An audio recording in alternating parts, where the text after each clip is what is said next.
बंगाल में केंद्रीय बलों की भारी तैनाती पर टीएमसी हमलावर है। कोलकाता में सीएपीएफ के प्रमुखों की मीटिंग के बाद सियासत गर्मा गई है। मीटिंग के बाद टीएमसी सांसद महुआ मोइत्रा ने ट्वीट कर लिखा कि बंगाल में मिलिट्री स्टाइल में सत्ता हथियाने की योजना बनाई जा रही है। टीएमसी का दावा है कि केंद्र सरकार और चुनाव आयोग भारी सुरक्षा तैनाती के बहाने डर का माहौल बना रही है। सेंट्रल फोर्स बीजेपी उम्मीदवारों की मदद कर रही है। कोलकाता में सीएपीएफ की एक अहम बैठक हुई। ये मीटिंग इसलिए अहम है क्योंकि किसी चुनावी राज्य में ये पहली बार सभी 5 सीएपीएफ बल यानी कि सीआरपीएफ, बीएसएफ, सीआईएसएफ, सीमा सुरक्षा बल और आईटीबीपी के डीजी एक साथ सुरक्षा समीक्षा में जुटे। अब इस पर तो भाई जो सरकार है उन्हें भी खुश होना चाहिए कि एक स्वस्थ वातावरण में, राजकुमार जी, एक स्वस्थ वातावरण में जहां कोई हिंसा की जगह ना हो, वहां पर इतनी बड़े लेवल पर तैयारी की जा रही है कि for the first time CAPF की मीटिंग हुई है। लेकिन वो तो अलग नैरेटिव खड़ा कर रही है। वो कह रहे कि बीजेपी के लिए हो रहा है ये सब। देखिए, पश्चिम बंगाल में चुनावी हिंसा एक बड़ी चुनौती रही है। चाहे 2021 का चुनाव देख लें, उसके पहले का भी देख लें। 2021 में तो चुनाव के बाद भी बड़े पैमाने पर हिंसा सामने आई थी। तो वहाँ चुनाव शांतिपूर्ण हो, हिंसा से मुक्त हो और भय और आतंक के बिना हो, ये एक बड़ी चुनौती है। सुप्रीम कोर्ट भी उस मामले में दखल दे चुका है। सुप्रीम कोर्ट के भी निर्देश हैं, चुनाव आयोग के लिए चुनौती है ही है। तो इसीलिए केंद्रीय बलों की तैनाती वहाँ इस बार ज़्यादा देखने को मिल रही है। ये हम पहली बार सुन रहे हैं कि सुरक्षा बलों की तैनाती से असुरक्षा का वातावरण बनेगा या डर का वातावरण बनेगा। आमतौर पर सुरक्षा बलों की तैनाती, डर का वातावरण किस में? टीएमसी में डर का वातावरण? हाँ, तो फिर वही बात है, मतदाताओं में वो निर्भय होकर वोट कर सकें या वोट के बाद भी उन्हें किसी चीज की चिंता ना हो, उसके लिए किया जाता है।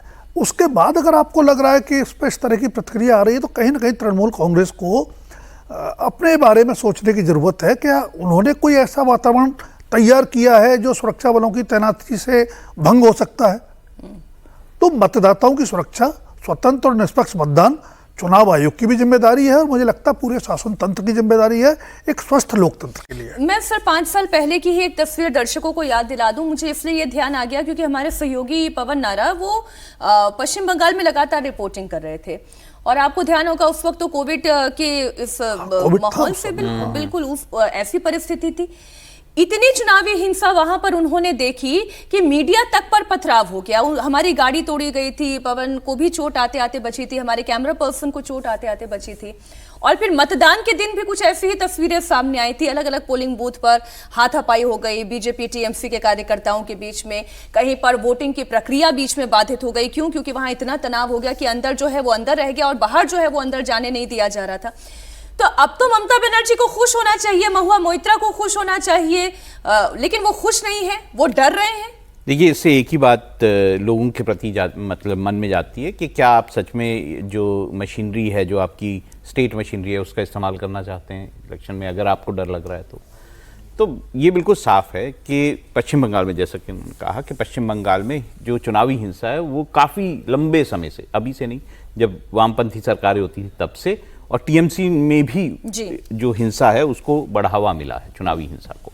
तो ऐसे में ये ममता बनर्जी को खुद सोचना चाहिए कि क्या इसका विरोध करना चाहिए। एक अच्छा कदम इलेक्शन कमीशन की तरफ से है कि वो चुनाव बिल्कुल शांतिपूर्ण और सौहार्दपूर्ण तरीके से कराना चाहते हैं। इसमें ममता बनर्जी को क्या दिक्कत होनी चाहिए?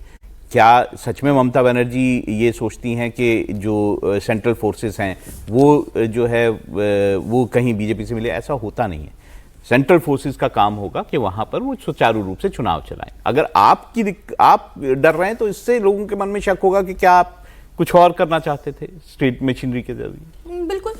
पश्चिम बंगाल में 2 दिन के बाद आप जब दमदार 10 देख रहे होंगे तो उस वक्त वोटिंग की प्रक्रिया चल रही होगी।